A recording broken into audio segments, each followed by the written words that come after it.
আসসালামু আলাইকুম মামা। ওয়ালাইকুম আসসালাম।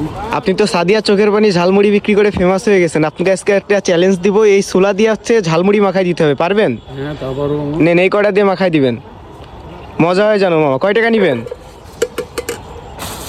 মাখা আনো, তুমি ভাগ্নে মানুষ, তোমাকে তো 20 টাকা। 20 টাকা নিবেন?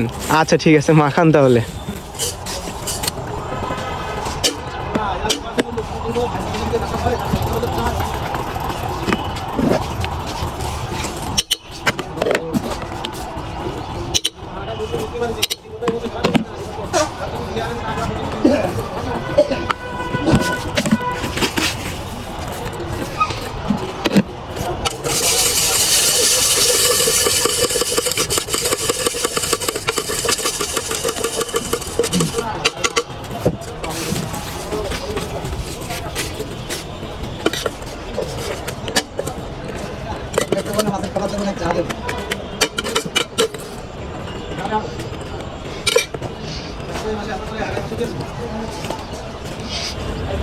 তাহলে এটা কয় টাকা? 20 টাকা, তাই তো? জি মো, আপনারা কোথায় আসলি পাবে বলেন? আমার ডিসি কোডে পাবেন এসে। যশোর ডিসি কোড, তাই তো? যে কোনো তো যা, যে কোনো বাড়ি পাবেন আমার। আচ্ছা আচ্ছা।